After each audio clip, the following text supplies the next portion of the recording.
Добър вечер! Радвам се, че тази вечер ще съм тук с вас. Ще отделим няколко минути, за да влезнат всички желаящи в нашия вебинар.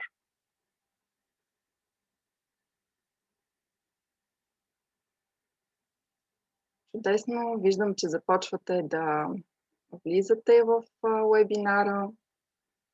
Радвам се, че ще бъдем заедно тази вечер в нашия трети подред вебинар от серията "Работа като професионален преводач".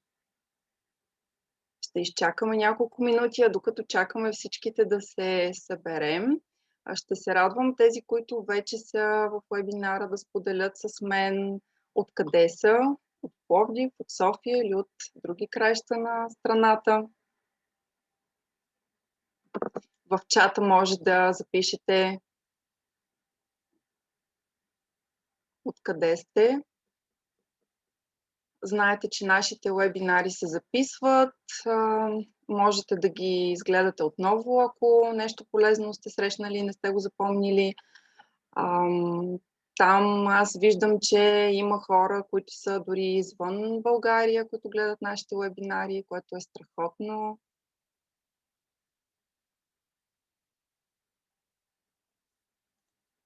Чакам още малко.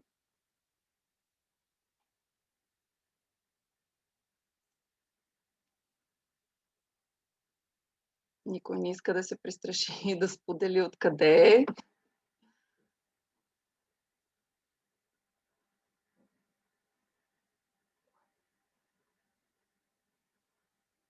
Добре.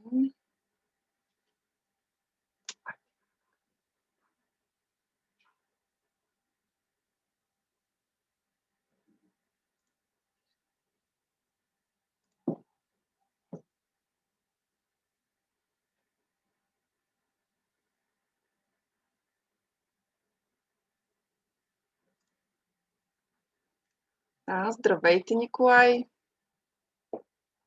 Вие откъде сте?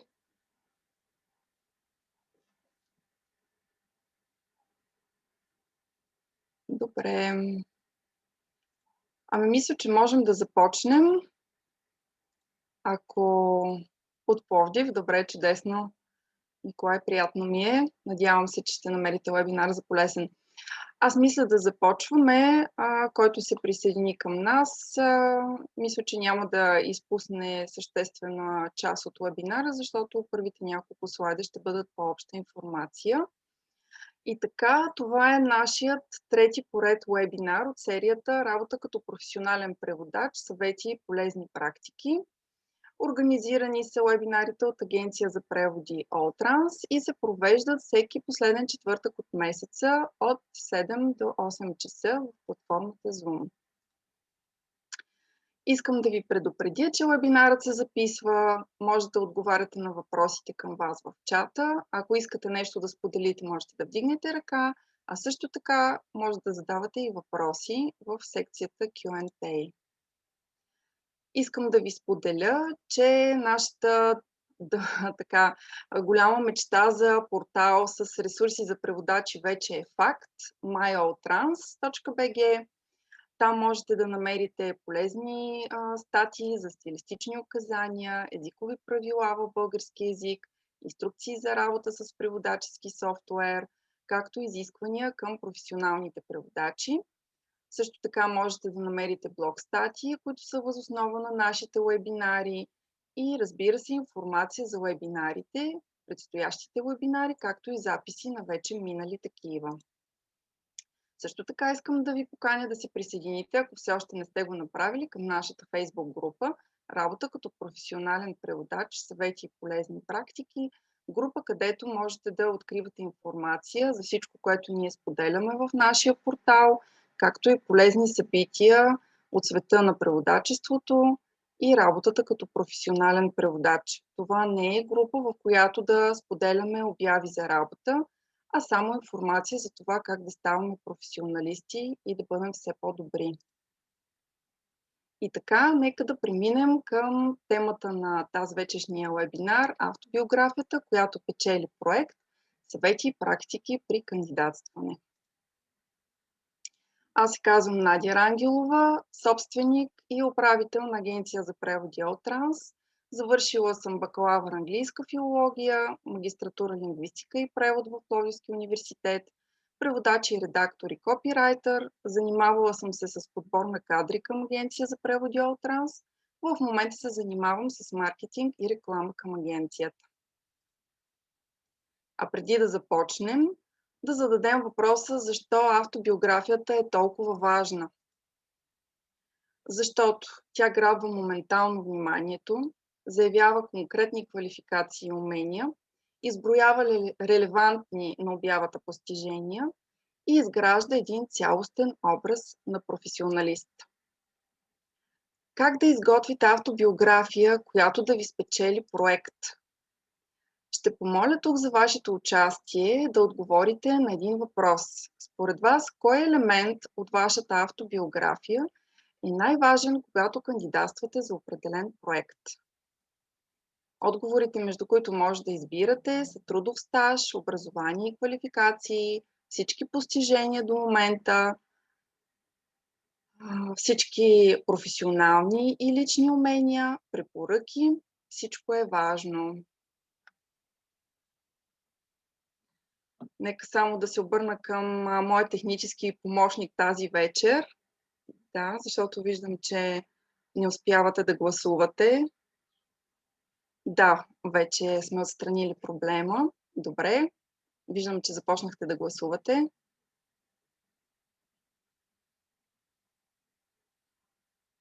Изчаквам още малко, може би минутка. И разбира се, след това ще дам и моето мнение по въпроса.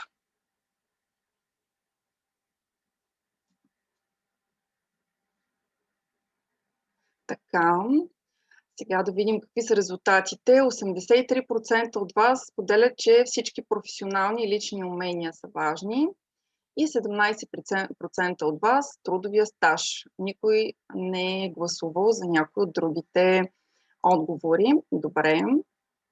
Благодаря ви. Така, моето мнение е, че най-важно в една автобиография са вашите постижения или проекти, които сте изпълнили и вашите професионални и лични умения. Така че съвсем правилно сте се насочили кое е най-важното в една автобиография. И така, какво е идеална автобиография? Идеалната автобиография е една перфектна симбиоза между лично и професионално представяне, изготвена за конкретен проект. Моят съвет е да си съставите една работна автобиография, в която да записвате редовно вашите постижения, придобити квалификации, придобити умения, а също така и лични умения, които вече сте усвоили. А след това, когато вече кандидатствате по даден проект, може да подберете тази информация, която е релевантна точно към проекта. Защото работодателят иска да види вашите умения и компетенции точно в определено направление. И така, кои елементи трябва да съдържат автобиографията, за да грабне вниманието на работодателя? Нека да видим. Снимка, контакти, кратко лично представяне, професионален опит, образование, постижения, това са вашите проекти, професионални умения, лични умения, сертификати, членства, участие, инициативи и хоби и препоръки. Наистина, доста елементи би трябвало да съдържа една автобиография, но нека да видим наистина кои от тях са най-важни, когато кандидатствате по определен проект. За целта ще ви представя видовете автобиографии. Те биват хронологична, функционална, комбинирана и нетрадиционна. Няма да се спирам да ви обяснявам какво представлява всеки един от тези видове автобиографии. Тази информация може да я намерите в нашите статии в блога, веднага след като свърши вебинара. Аз ще се спра само на две от автобиографиите, които според мен са най-подходящи, когато кандидатствате по определен проект. Първата автобиография е функционалната автобиография. Всъщност това е автобиографията, която се фокусира върху уменията ви. Виждате отдясно примера за една такава автобиография. Тя трябва да съдържа кратко лично представяне, хронология на образованието, професионални и лични умения и вашите постижения, или в случая това са последните проекти, които вие сте извършили. Кратката информация, краткото лично представяне би трябвало да е съобразено с проекта, по който вие кандидатствате. Образованието е напълно достатъчно да отразява вашия бакалавър и магистър. Професионалните умения също трябва да са съобразени с обявата, за която кандидатствате, както и, разбира се, последните проекти. Както виждате в горния десен ъгъл, задължително е контактната информация за връзка с вас. Вторият тип автобиография, която според мен е изключително подходяща, както за кандидатстване по конкретен проект, така и за кандидатстване за дългосрочна работа или целодневна работа, това е комбинираната автобиография. Това е един малко по-сложен тип автобиография, която изгражда по-пълен и детайлен образ на професионалист. Тук имаме отново кратко лично представяне, имаме хронология на образованието, постижения или вашите проекти, професионални и лични умения. Имаме вече и професионален опит, т.е. къде сте работили преди, както и награди и препоръки. Тази автобиография наистина вече ще даде една по-пълна представа на вашия работодател, кой стои срещу него. А сега да поговорим малко за силата на снимката. Не я подценявайте и моя съвет е винаги вашите автобиографии да съдържат снимка. Както виждате, отляво са добрите примери, а отдясно не толкова добрите. Снимката би трябвало да бъде в близък план, на лицето ви, вие да гледате в центъра, по възможност се усмихвайте. Не правете грешката да слагате снимки селфи, да бъдете с очила. И също така недобър пример за снимка е снимка в далечен план. Т.е. да не се вижда ясно кой е човека на снимката. Също така и да няма никаква снимка е лоша практика. Винаги е добре човека да знае кой стои от другата страна.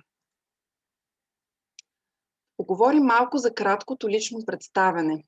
Краткото лично представяне всъщност представлява кратка и убедителна реч, в която описвате себе си. Целта му е да насочи интереса към вас и това, което правите. Обемът не трябва да бъде повече от 30 секунди, трябва да отнема не повече от 30 секунди да бъде прочетена. А как да го направите? Трябва да дефинирате ясно целта си. Когато имате ясна цел, т.е. конкретен проект, по който кандидатствате, вие много лесно можете да съставите вашето кратко лично представяне, като използвате ключовите думи от обявата. И сега един пример за едно добро лично представяне. Аз съм отдаден на работата си преводач на пълен работен ден. От 2010 година се занимавам активно с превод от английски на български език в сферата на медицината. Превел съм успешно над 1000 страници. Владея до съвършенство работата с преводачески софтуер. Държа изключително много на качествения контрол. Проектите в областта на медицината и инженерството са предизвикателство за мен и любимо поле за работа. Както виждате, тук сме обърнали внимание на всичко необходимо, което трябва да съдържа едно кратко лично представяне. От коя година се занимавате с преводачество, езиците, с които работите, обема, който сте превели и вашите силни страни, като работата с преводачески софтуер и това, че извършвате качествен контрол и завършвате с това, че вие наистина харесвате това, което правите.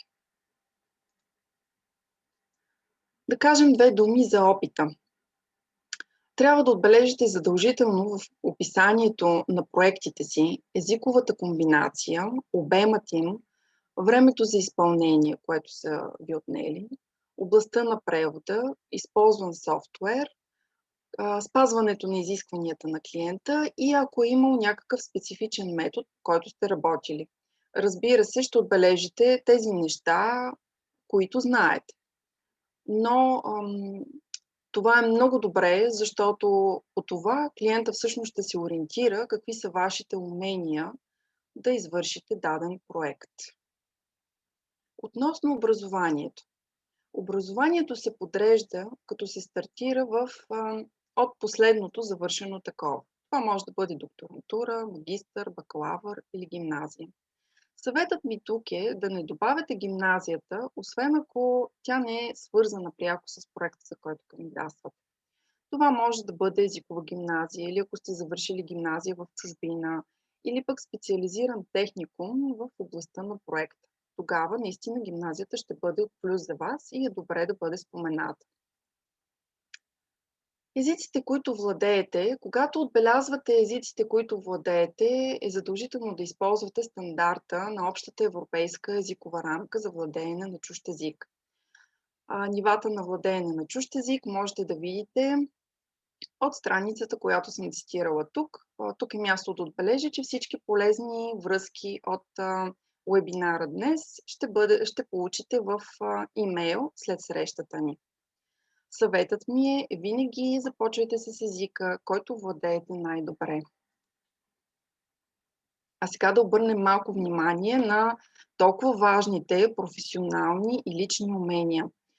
Споделила съм с вас списък с професионални и лични умения, които са изключително релевантни за професията преводач. Това не са общи професионални езикови умения, са съобразени с кандидатстването по обява за превод. Като професионални умения съм ви отбелязала отлично владеене на чужд език, отлично владеене на матерен език, работа с MS Office, работа с преводачески софтуер, като е задължително да отбележите конкретния софтуер, с който работите, работа с терминологичен речник и работа с програми за качествен контрол, отново трябва да ги назовете. Като лични умения можете да отбележите управление на времето, спазване на поставени срокове, ефективна комуникация, желание за учене, разрешаване на проблеми, адаптивност, креативност и надежност. Относно формата на автобиографията. Тук е момента да спомена, че автобиографиите, които видяхте по-горе, са изработени на инструмента Canva. Това е първият посочен в списъка инструмент.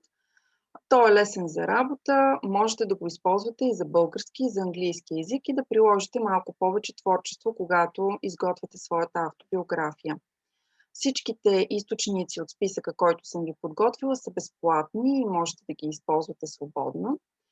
Отново ще ги получите в имейла след вебинара.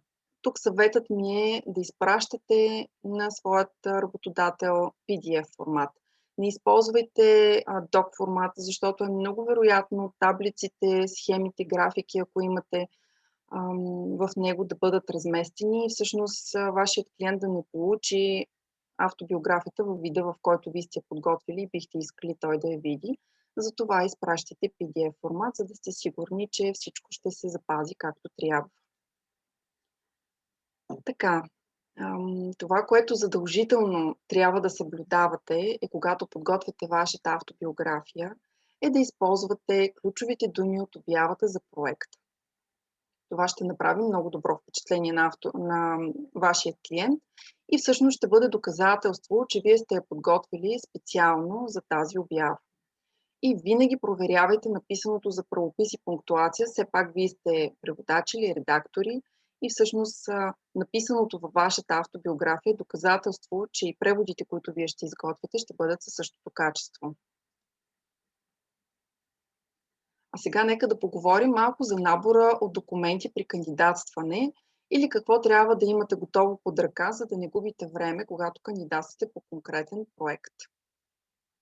Знаете, че обявите за работа обикновено изискват много бърз отговор, така че вие не трябва да губите време в това тепърва да подготвяте документи, които евентуално се изискват по дадена обява.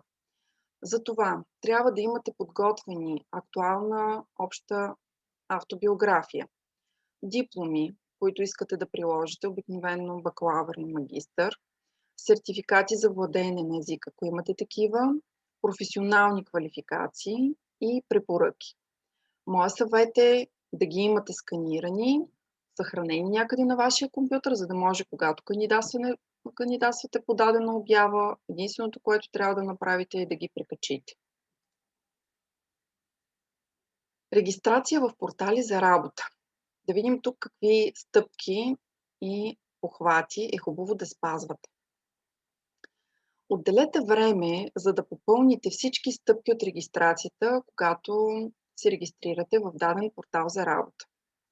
Обикновено в порталите има задължителни стъпки, които са свързани с личната ви информация, но те далеч не сътворяват един пълен образ на вас като професионалист. Затова отделете време наистина да попълните всичко, което платформата позволява. Задължително качете своя снимка. Това е във ваш плюс. Оставете имейл, който проверявате редовно и отговаряте бързо. Ако не отговаряте бързо, има голяма вероятност много често да губите поръчки. Ако порталът предлага схема за удостоверяване на вашата личност с цел повдигане на доверието във вас, възползвайте се. Не се притеснявайте, че може да изискат от вас личен документ, за да се идентифицирате. Всъщност това е начина вие да докажете, че наистина съществувате, а вашият профил не е лъжлив такъв. Прикачете всички изискуеми документи и приложете тестов превод, ако има възможност за това, като тук отварям една скоба, че трябва да внимавате какъв текст прикачвате, защото не е добре текстът да съдържа конфиденциална информация за ваш клиент. Ако има такава, то се постарайте да я изтриете или да я заличите по някакъв начин. Подготвила съм ви един списък с портали, които предлагат работа за преводачи. Някои от тях сигурно са ви известни, други по-малко. Ще се радвам, ако споделите с мен други такива портали за работа, които не виждате в списъка. Даже ако можете да го направите сега в чата, ще бъде страхотно. Този списък с портали можете да намерите в една от статиите в нашия блог в портал с ресурси за преводачи, както и ще го получите в имейла след вебинара. Сега преминаваме към темата кандидатстване по конкретен проект или как да изготвите имейл и какви документи са необходими, когато кандидатствате по конкретен проект. Подготвила съм ви една примерна обява за превод на ултразвукова машина за почистване и отговора, който евентуално бихте дали, когато кандидатствате по тази обява. Така, обявата гласи: превод на ултразвукова машина за почистване с езикова комбинация от английски на български език с обем от 3000 думи. Срокът за превод е 30 март 2021 година, а описанието е: преводът ще се извършва в PowerPoint, текстът е по-скоро маркетингов, отколкото технически. Предимство имат преводачите, които са специализирани в превода на маркетингови материали, като техническата специализация е плюс. Искам да ви обърна внимание на думите, които са подчертани в отговора на преводача. Това всъщност са ключовите думи, които ги има в обявата. Задължително е да ги използвате, защото това доказва, че вие сте съчинили вашия отговор конкретно по тази обява. И така, здравейте, казвам се Мариета Иванова и съм преводач на пълен работен ден с английски и български език от 2015 година. Считам, че съм точният избор за превода на ултразвукова машина за почистване, защото имам опит в превод на маркетингови материали от 7 години. Превела съм над 50 000 думи в областта. Последни проекти: представяне на вино, брошура и уебсайт 1000 думи, реклама на нова серия автомобили, видеоклип и обучителни материали 8000 думи, прахосмокачка робот, рекламна кампания 4000 думи. Владея отлично английски език вследствие на висше образование, английска филология и лингвистика и превод. Отлично владея работата с PowerPoint и преводачески софтуер. Превеждам задълбочена проверка на терминологията на всеки проект. Извършвам качествен контрол на своя превод преди предаване. На линия съм да предам превода в посочения от вас срок. Оставам на разположение за въпроси. Това, което можете да направите, е да си съчините един такъв шаблонен отговор и всъщност да го прекроявате спрямо обявата, по която кандидатствате. Така ще спестите време. Така, съветите ми. когато отговаряте по конкретна обява. Отговаряйте възможно най-бързо, за да можете да спечелите проекта. Използвайте задължително ключовите думи от обявата на клиента. Не използвайте един и същи имейл за всяка обява. Напасвайте според изискванията. Бъдете кратки, ясни и конкретни. Представете необходимите документи, ако клиентът изисква такива, като автобиография, дипломи, сертификати, препоръки, договор или споразумение за извършване на услугата. Сега ще поговорим малко за документите, които е възможно агенциите за превод да изискват от преводачите при стартиране на работа с тях. Такъв документ може да бъде споразумение или договор за представяне на услуга. Това е така известният Non-Disclosure Agreement. Също така, те биха могли да изискват от вас да подпишете декларация по GDPR. Клетвена декларация, която да удостоверява вашето владеене на езика, с който работите, както и да поискат документ, който да удостоверява автентичността ви. Например, копия на лична карта или шофьорска книжка, регистрация по постоянен адрес и други. Не се притеснявайте да предоставяте тези документи на бъдещите си работодатели, защото това означава, че те имат по-сериозни намерения към работата ви с вас. А сега ще ви представя очакванията на българските агенции за превод. Всъщност, ние имаме поглед върху това, тъй като нашата агенция за преводи All Trans през 2020 година инициира и завърши успешно два проекта. Първият проект е класация по отчетени нетни приходи за 2019 година. Приложила съм линк, който можете да посетите и да видите класацията. А този, който по-конкретно ни вълнува в момента, е първото по рода си проучване в България за моментното състояние и очаквания на преводаческата индустрия в България.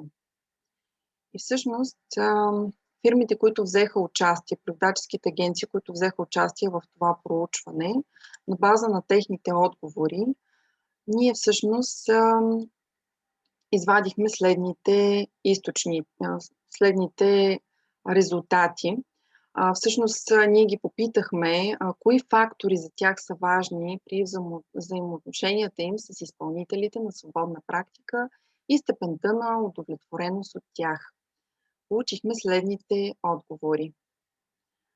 Факторите, които не покриват удовлетвореността според българските агенции за превод, са качество на предоставената услуга, навременното предаване, професионализъм, надежност и техническа грамотност, т.е. работа с преводачески софтуер.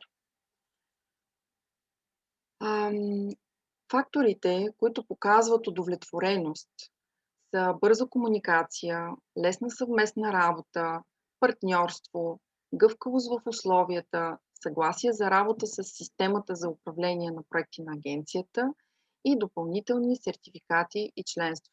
Както виждате, факторите, които показват удовлетвореност, са повече от тези, които не удовлетворяват агенциите, но всъщност вие можете да използвате това проучване, за да видите какви са очакванията на българските агенции за превод и върху какво могат да работят българските преводачи, за да бъдат още по-конкурентно способни както на българския, така и на международния пазар. А сега е нашето време за въпроси, така че аз ще се радвам да зададете въпросите, които ви вълнуват, нещо, което не ви е било ясно по презентацията или нещо, което е свързано с кандидатстване по обява. Конкретно, ако мога да дам съвети, ще се радвам.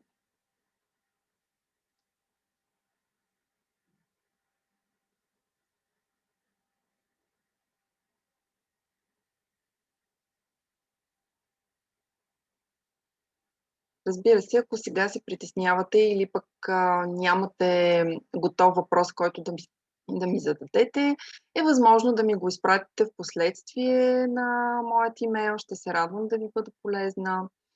Също така смятам, че статиите, които ще намерите във връзка с днескашния вебинар в нашия портал, са доста изчерпателни и също ще ви дадат много полезни насоки в това как да кандидатствате по обяви за превод. Добре, нека да видим. Имаме въпрос. На вас като работодатели има ли нещо, което веднага ви прави лошо впечатление и ви отказва да работите с даден изпълнител? Ами да, разбира се, има неща, които могат да откажат един работодател да работи с даден изпълнител. Обикновено тези неща не се виждат веднага в първия контакт с преводача. Те стават ясни в процеса на работа, но като цяло приоритет имат преводачите, които могат да осигурят счетоводен документ за извършване на своята дейност, като фактура, например. Също така сериозно накланят везните способността им да работят с преводачески софтуер и възможността да взимат поръчки през деня, т.е. да бъдат преводачи на пълен работен ден. Надявам се, че съм отговорила достатъчно задоволително.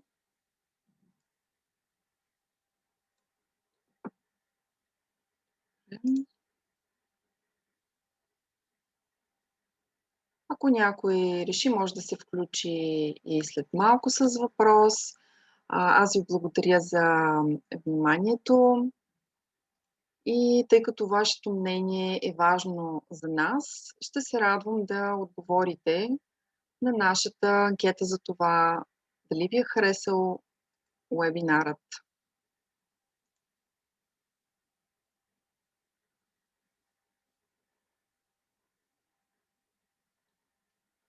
Така. Ще се радвам да отговорите на въпросите, дали бихте препоръчали тази серия вебинари на ваш колега и дали ще посетите наш следващ вебинар.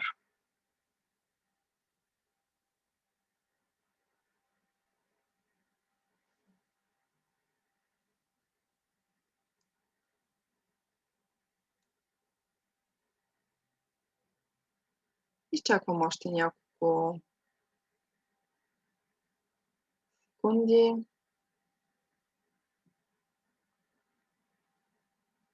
И така, благодаря ви за страхотните отговори. 100% от вас биха препоръчали нашите вебинари на свой колега и 100% от вас биха посетили следващ наш вебинар. И в тази връзка, нека да погледнем какво ни предстои. Предстоят ни теми качествен контрол след превод, какво е преводачески софтуер, превод на уебсайтове и редактиране, като не се ангажираме, че ще бъдат точно в тази последователност, в която съм ви ги представила тук. А следващият ни вебинар ще бъде на 29 април, отново от 19 часа.